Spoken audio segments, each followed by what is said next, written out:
রাজ্য সমাজ কল্যাণ ও সমাজ শিক্ষা দপ্তরের প্রশাসনিক ব্যবস্থাপনা নিয়ে গুরুতর প্রশ্ন উঠেছে সোনামুড়া মহকুমার মেলাঘরে। শিশুদের প্রাথমিক শিক্ষা ও পুষ্টি সুরক্ষার মতো গুরুত্বপূর্ণ পরিষেবা যেখানে সবচেয়ে বেশি যত্ন দাবি করে, সেখানে দপ্তরের গাফিলতিতে বিপাকে পড়েছে 2 অঙ্গনওয়াড়ি কেন্দ্র। ঘটনাটি মেলাঘর থানার অন্তর্গত দশরথ বাড়ি এডিসি ভিলেজের মধুচরণ পাড়া এলাকায়।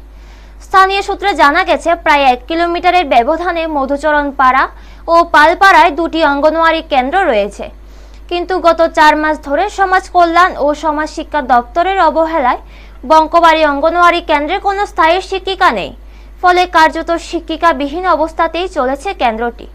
পরিস্থিতি সামাল দিতে মেলাঘর সিডিপি অফিসের পক্ষ থেকে পালপাড়া অঙ্গনওয়াড়ি কেন্দ্রের শিক্ষিকা পুষ্পরানী দেবনাথকে অতিরিক্ত দায়িত্ব দেওয়া হয়েছে। কিন্তু একজন শিক্ষিকার পক্ষে একদিনে 2টি আলাদা করে কেন্দ্র সুষ্ঠুভাবে পরিচালনা করা যে প্রায় অসম্ভব, তা সহজেই বোঝা যায়। ফলে শিশুদের নিয়মিত পাঠদান ও অনন্য পরিষেবায় ব্যাঘাত ঘটছে। এদিকে সংশ্লিষ্ট দপ্তরের পক্ষ থেকে এখনো পর্যন্ত স্থায়ী নিয়োগ প্রক্রিয়া সম্পন্ন করার কোনো উদ্যোগ দেখা যায়নি। একজন শিক্ষিকা নিজেও দোটানায় পড়েছেন, কোন কেন্দ্রটিকে অগ্রাধিকার দিয়ে পরিচালনা করবেন তা নিয়ে তিনি কার্যত বিপাকে। এই প্রেক্ষাপটে স্থানীয় বাসিন্দাদের একটাই দাবি, অতি দ্রুত বঙ্কবাড়ি অঙ্গনওয়াড়ি কেন্দ্রে নতুন শিক্ষিকা নিয়োগ করে সমস্যার স্থায়ী সমাধান করা হোক। শিশুদের ভবিষ্যৎ নিয়ে এমন অবব্যবস্থাপনা আর কতদিন চলবে, সেই প্রশ্নই এখন ঘুরপাক খাচ্ছে মধুচরণ পাড়ায়। ব্যুরো রিপোর্ট, নিউজ তৎকাল 24। আপনি কি হেল্পার? হ্যাঁ, তো আপনার স্কুলে দিদিমণি কো? আমার তো ইউনিভার্সিটি নিয়ে গেছে। কোন দিন শিখেছে যে গেছে আজকে 3 মাস। তো এখন স্কুল কিভাবে চলে দিদিমণি ছাড়া? আরেকটা দিদিমণি আই একদিন এই দিকে করে, একদিন ওই পার্লার গিলে করে। মানে দিদিমণি একজন, মানে এই 2টা সেন্টার চালাইতেছে। 2টা সেন্টার চালা। তো আপনি কি চাইতেছেন এই মুহূর্তে? আমি চাইতেছি আমার লগে আরেকজন ওয়ার্কার নিয়োগ হোক।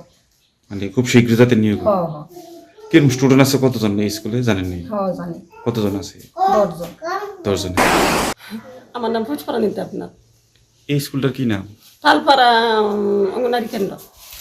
শুনছি আপনি যে দিদিমণি হিসাবে একজন এই স্কুলের দিদিমণি, কিন্তু আপনি 2টা স্কুল চালাচ্ছেন, ব্যাপার কি?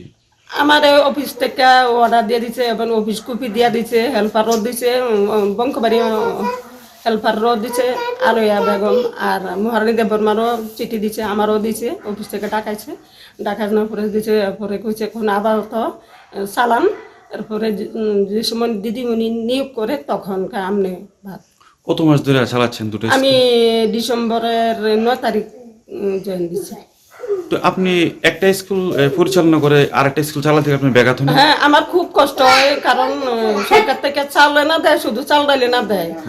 দুনো স্কুলে একই তো, ডিম 6 টাকা 25 পয়সা করে মানে আজকে না, খাওয়া খাদ্যটা পাতেন, কিন্তু শিক্ষা ব্যবস্থার কি ব্যবস্থা? শিক্ষা ব্যবস্থা আমার কষ্ট হয়।